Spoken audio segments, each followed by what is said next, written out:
Hola, hola, muy buenas noches. Mi nombre es Javier Enrique Núñez Lara. Soy estudiante de la UCEN, actualmente cursando la carrera de Administración y Desarrollo Empresarial. Y, pues el día de hoy les vengo a hablar un poco acerca de la generalidad de la historia, porque cuando hablamos de historia se nos vienen muchas cosas a la mente. El pasado, sucesos importantes que han marcado un antes y un después, ¿va? Pero en sí, ¿qué es la historia? Es una ciencia que estudia los hechos ocurridos en el pasado y cómo estos influyen en nuestro presente. Nos permite conocer cómo vivían las civilizaciones antiguas, sus costumbres, su cultura, sus conflictos y su evolución a lo largo del tiempo. Porque la historia no solo cuenta hechos, sino que también los analiza y los interpreta para que podamos comprender mejor la realidad actual y no repetir los errores del pasado. Dice, generalidad de la historia, vamos a hablar un poco acerca de lo que son las fuentes de investigación históricas y las ciencias auxiliares de la historia. Dice, las fuentes de investigación históricas son los elementos que nos proporcionan información acerca del pasado humano. Las fuentes históricas constituyen la materia prima de la historia. Comprenden todos los documentos, testimonios u objetos que nos transmiten una información significativa referente a los hechos que han tenido lugar especialmente en el pasado. Entonces, en pocas palabras, las fuentes históricas son toda clase de documentos, objetos o restos materiales que nos den información acerca del pasado de la humanidad. Y dice que se dividen en dos, las fuentes directas y las fuentes indirectas. Las fuentes directas comprenden aquellos elementos originales elaborados con el fin de proporcionar información acerca de los hechos relevantes vividos por un grupo humano. Son aquellos elementos elaborados en la misma época de los hechos. Las fuentes directas se dividen en, número uno, las crónicas. Los documentos, las inscripciones, los códigos, las pinturas, geóglifos y los petroglifos. Las crónicas son relatos escritos por testigos o personas cercanas a los hechos históricos. Normalmente se escriben en orden cronológico, como la palabra lo dice, describiendo acontecimientos importantes de una época. Los documentos son textos oficiales o personales que contienen información relevante sobre hechos, leyes, acuerdos o decisiones del pasado. Después están las inscripciones. Las inscripciones son textos grabados o tallados en materiales duraderos, como ser la piedra, metal, cerámica. Este tipo de inscripciones suelen tener mensajes religiosos, políticos o mensajes conmemorativos. Después están los códigos, que son una serie de manuscritos antiguos elaborados antes de la, in- de la invención, perdón. Generalmente están hechos de materiales como serpieles, papel vegetal, corteza de árbol, que combinan una serie de textos ilustrados. Las pinturas históricas o rupestres son representaciones gráficas creadas por el ser humano desde tiempos prehistóricos.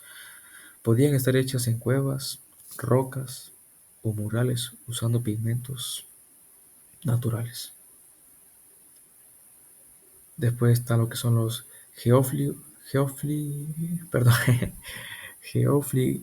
perdón, los geoglifos. Se me complica la palabra. Los geoglifos son dibujos o figuras enormes trazadas sobre el suelo, tierra o arena, visibles desde grandes distancias o incluso desde el aire. Un ejemplo de esto podría ser lo que encuentran en Perú. Aquellos grandes, lo podemos llamar como dibujos, ¿va? Dibujos que solamente puede ser observable, se pueden ver detenidamente desde largas distancias, desde alturas bastante grandes. Después están lo que son los petroglifos, que son grabados tallados directamente sobre piedras o rocas. Pueden representar figuras humanas, animales o símbolos abstractos. Después sigue lo que son las fuentes indirectas. Son aquellos que sin tener la finalidad de proporcionar información son útiles para comprender algunas características de los pueblos que se estudian. Y aquí están las fuentes indirectas, que son los edificios y sus restos, los utensilios, restos fósiles, armas y herramientas. ¿Va? Los edificios, los grandes monumentos que han quedado con el pasar del tiempo. ¿Va? Uno de estos puede ser el Coliseo Romano, que después de cientos de años se ha mantenido y es una gran fuente de información, ¿va? Porque nos revela todo lo que ha vivido y todo lo que en él se hacía. Después están los utensilios dejados, utensilios, después las herramientas, las armas que, que se usaron en su tiempo. Entonces, en pocas palabras, las fuentes indirectas no fueron creadas con el propósito de registrar información, pero que nos sirven para conocer la forma de vida, la cultura y costumbres de los pueblos antiguos. Entonces, estas fuentes son muy importantes porque nos ayudan a reconstruir la vida, ¿va? La vida cotidiana y las actividades económicas que realizaban, tanto sociales como culturales, de las civilizaciones antiguas. Ahora vamos a pasar a lo que son las ciencias auxiliares de la historia. Dice, las ciencias auxiliares son disciplinas que proporcionan herramientas y métodos para analizar, interpretar y validar las fuentes históricas, permitiendo al historiador reconstruir, comprender y comprender el pasado con mayor precisión. Las ciencias auxiliares son 8 y se dividen en tanto indirectas como indirectas.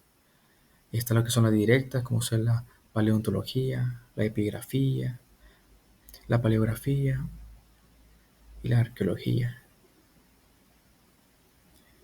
Eh, Después están lo que son las indirectas, la geografía, cronología, antropología y la sociología. ¿Y qué es la paleontología? Pues estudia lo que son los restos fósiles. Después está lo que es la epigrafía, que interpreta las inscripciones antiguas. La paleografía, que estudia escrituras y documentos antiguos. Y la arqueología, que es la que se encarga del análisis e interpretación de los restos materiales que dejaron las sociedades antiguas. Después están las que son indirectas, que está la geografía, que estudia los lugares donde ocurrieron los hechos. Después la cronología, como lo decíamos anteriormente, ordena los hechos históricos en el tiempo a través de un orden cronológico. La antropología, que analiza las culturas y costumbres de los pueblos. Y la sociología, que estudia la organización y el comportamiento de las sociedades humanas. Ya para finalizar, podemos decir que la historia es una ciencia muy importante, muy fundamental, porque nos permite conocer el pasado de la humanidad, los hechos más importantes y cómo el ser humano ha ido evolucionando con el tiempo. Esto ha sido todo. Muchas gracias por su atención.